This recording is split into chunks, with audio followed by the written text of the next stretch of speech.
it doesn't mean that just because you're a celebrity you can't have substance. And that's the part that I really disagreed with that Jason Whitlock kept saying in your interview of proposing it as if because you're a celebrity, because you're an athlete, you can't have substance. You can't know about this. This is like outside of your lane. Which is why you wrote the book, of course, We Matter, Athletes and Activism, because that is on point, because there's a history of black activists who were entertainers, who were sports figures. The reality is you can go down Ossie Davis and Ruby Dee and Diane Carroll and Sidney Poitier and Dick Gregory and on and on and on. Harry Belafonte, artists who use their platforms to also be active. And you're right, that was the issue. The issue that I have most with Jason Whitlock is he says they're stupid, they're dumb, they're ignorant, they're not smart enough to know what they're talking about. When the fact of the matter is, no. You got cats who, when he said, "Oh, y'all is all of a sudden turning them into intellectual heavyweights." I mean, it was this whole. It literally was. He literally was the equivalent of just shut the hell up and play entertainment. No, that's exactly what he said, and it was very demeaning. And, you know, it always hurts more to see somebody that looks like you on TV saying that. But that's kind of his shtick. That's how he gets on, and then he's been doing that for a while. And the issue isn't just having an opinion that differs from yours. You know what I mean? That's why you have conversations. That's why you have discussions, debates. There's nothing wrong with having a difference of opinion. So the reason why I wanted to put together this book was to show all of these athletes who are using their voices, current athletes, because like you pointed out, you know, people are often, you know, quick to say, well, there's no modern day Muhammad Ali. Or Kareem or Jim Brown or whatever. Right, but then when you do have somebody who does take a stand, then they criticize them for, like Jason Whitlock did. He's like, what is he trying to be, baby Malcolm X? As if that's an insult. That is so. There's certain black people who would say to call somebody baby Malcolm X or Angela Davis would actually be an insult. You know what I mean? That's not an insult. And you talk to Kareem Abdul-Jabbar, Bill Russell, Steve Kerr, Jamel Hill, Oscar Robertson, Dwayne Wade, Russell Westbrook, Michael Bennett, Carmelo Anthony, Soledad O'Brien, Chris Hayes, Tamika Catchings, and others as well. And what was the one thing that actually, I see Mark Cuban as well, what was the one thing that really stood out the most? Because you talked to black folks, white folks, media, sports, entertainment. Right. I mean, one of the main things that stood out was, well, there's so much. So the way that, you know, I keep referring back to your conversation with Jason Whitlock, the demonization of Kaepernick.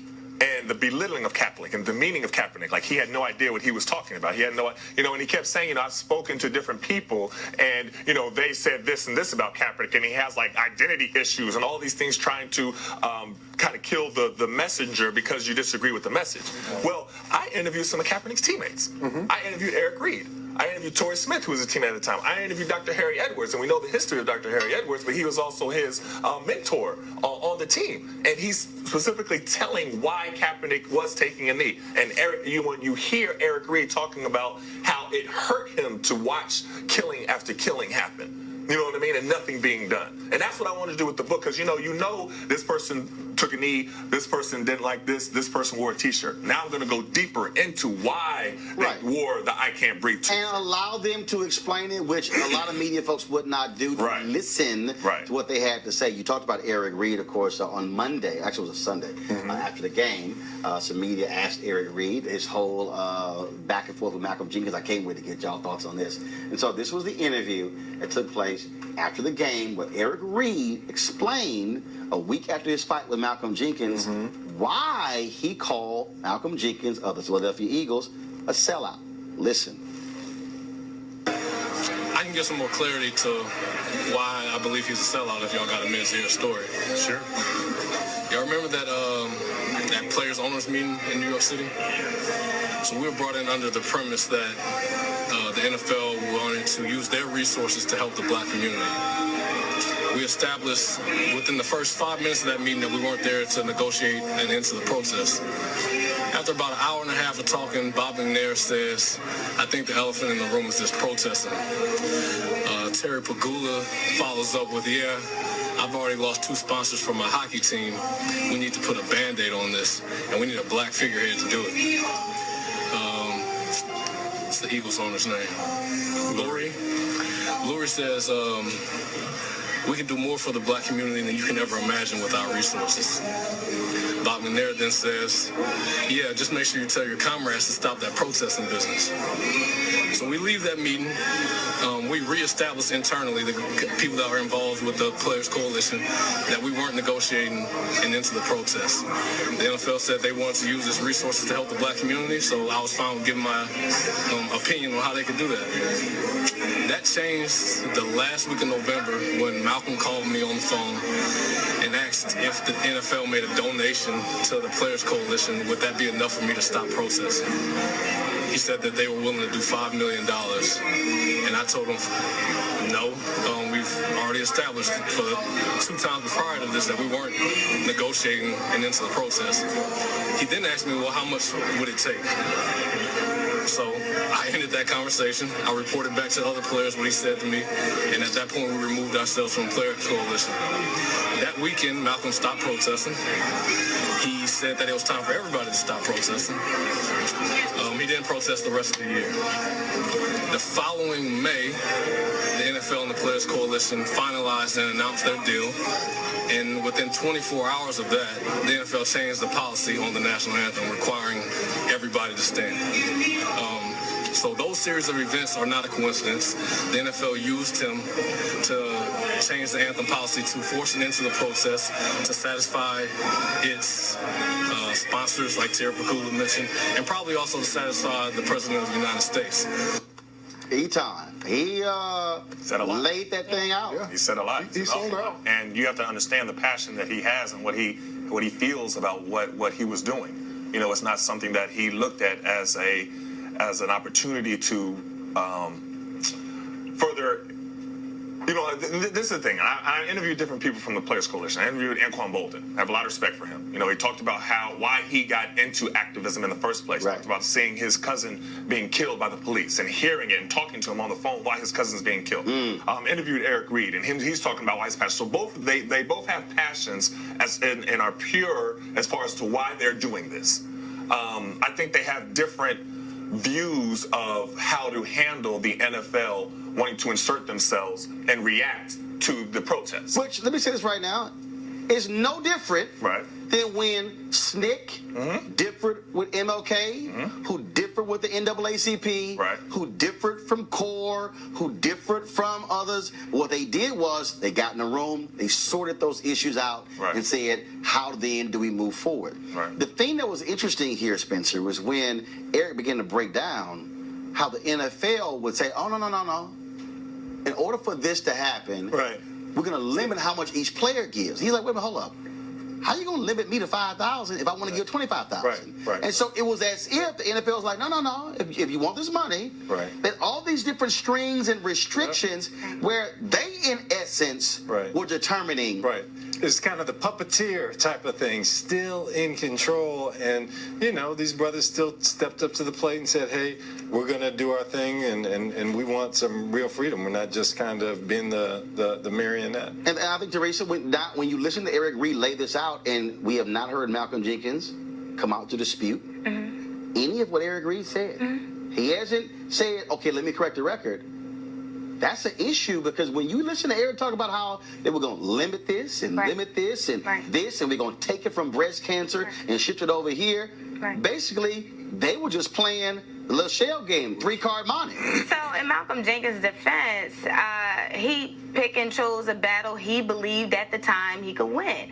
And at that time, it was the financial gain. And I think it's actually a lesson to all of the players, you know, if the NFL is going to limit the amount that you can spend to donations, what personal wealth have you been saving or investing where when they start pulling those strings, they are no longer tied to that and they can just have no. But see, this case here, Etan, go ahead. But it was fool's gold.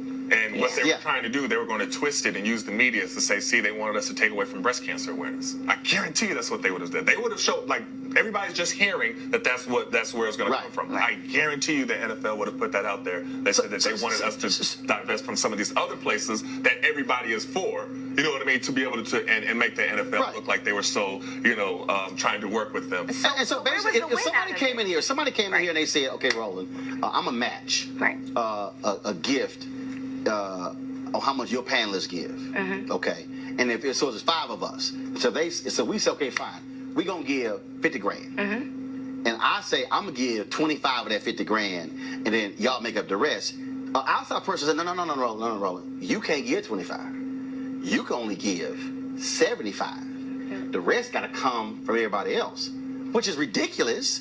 Because what Eric said is that essentially the amount of money they would have to get $5 grand from nearly every player on every NFL team to match the amount the league was given. Why should you care if one player gives 50 or 75 or 100 or $1 million? Why? So they can say, look, we tried and they didn't do their part. Yeah. They put an offer on the table. They're playing chess, not checkers. So they're trying to say. You're creating the rules. Right. You're controlling the narrative. Yeah. You're controlling everything. And yes, if it didn't work, we did our best. They turned their backs on $80 million. Right. I thought it was supposed to be $100 million last year. Well, it was supposed to be $100 million. And even then, I looked at it as like, when you broke it down, I think it came out like $2 million a team, and over 5 years. It was over 5 years. So it came out like $2 million a team, and these teams make more than that on Sunday concessions. Right. So it was nothing. And it was all about. Can y'all just shut the hell up? It was. Stop protesting, and that's what the whole deal is. Absolutely. Etan, final comment. And another part that really bothered Eric Reid was there was no mention of Kaepernick not being blackballed. And that they wanted that to be something that was in there. So they're like, wait, so Kaepernick's still going to be blackballed, and we're still going to go actually whiteballed. Whiteballed. I'm sorry. and we're still going to go along, and that's just going to be okay. And he felt almost that they just kind of pushed him to the side. Yes. Now, that's not to say that the Players Coalition hasn't done a lot of great things. They've been here in D.C. lobbying for laws to be changed. They do a lot of criminal justice reform. They do a lot of good things. So I don't want to not say that. But as far as Eric Reid is concerned, the way that it went about, I can understand why he's upset. And I also know some people who are very upset that there are 3 white women who are running the Players Coalition. I'm just letting you know. I'm just letting you know. That's what, and I saw it personally when I was on the panel with them at the Super Bowl in Houston. Hey, Roland, yes. What's the name of the book, and where do we get it? That's what I'm about to do. I got you. Okay. I'm just trying to look out. I got it. Just keep your ass over there. I picked the damn thing up, and unbeknownst to you, the control room, I can hear them say, pull the graphic up. We got this, Spencer. All right. Damn. But why don't your ass go ahead and say it since you want to go ahead and do it? Go hold the book up since you look at that camera right there. No, look right there. Right here. So where do we get this book? Damn it, tell the name of the, he wrote it in the name of the book. We Matter. Athletes and Activism. Look at the camera when you doing it. Since you want to do it. Athletes and Activism, We Matter. That ain't it. The book is called We Matter, Athletes. Do it right. Do it again. Oh, hell no. Y'all, the book written by Etan Thomas. It is We Matter, Athletes and Activism in bookstores now. Get it online as well. Go support your black bookstore. All right, y'all, last story before I got to get out.